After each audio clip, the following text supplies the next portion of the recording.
Hi everyone. Today, I'm not necessarily doing a case study. I wanted to answer a question that Jenna posted on the member site, which is, and this is a really tricky situation where we're talking about, should someone have heel lifts or orthotics? And, orthotics definitely have their place. They're important for certain people that have really flat feet, right? Or they're chronically maybe spraining their ankles. But in this situation that Jenna brought up, it was talking about her client, her chiropractor, saying that she did have a leg length disparity, but then Jenna took her through the corrective exercise program and it leveled out where she was symmetrical as far as the heights. So the question was, what should she tell her client? And again, this is really tricky. I deal with this all the time. What I would suggest is, if you see a correction and they have one side that's built up more than the other side, or they have a heel lift in one shoe more than the other shoe, is to go through the corrective. If you see a change, have them put the lift back in and then check it again. If you see that they're off with lift in after you just made the corrections with the program, then you have to make that judgment call whether you feel comfortable saying, hey, take them out or not.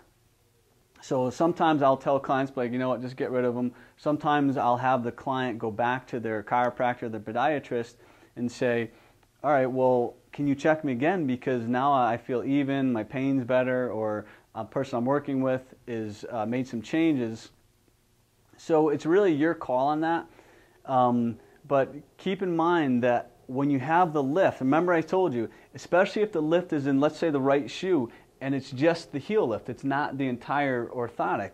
If you're going to put a lift in that shoe, what's going to happen, as we talked about, it's going to cause the pelvis to tilt more anteriorly, right? So now you have more of an anterior tilt. You actually create unequal tension in the low back. Now, a typical compensation for an excessive anterior tilt in the pelvis is what?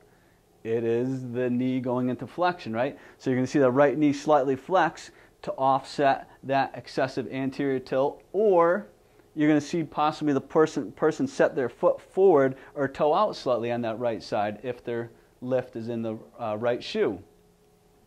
So I think it's important to establish a relationship with other healthcare providers.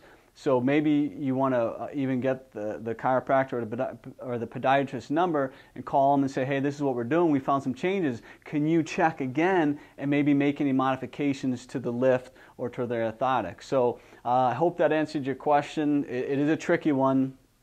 Like I said, I see it all the time, but I personally can't feel good about myself if I allow the person to leave when we made a good change, they put the lifts back in and it threw them off. I wouldn't feel comfortable saying, oh yeah, just keep wearing them. That's just personally my feelings on it. So if you have questions, again, please post them on that site.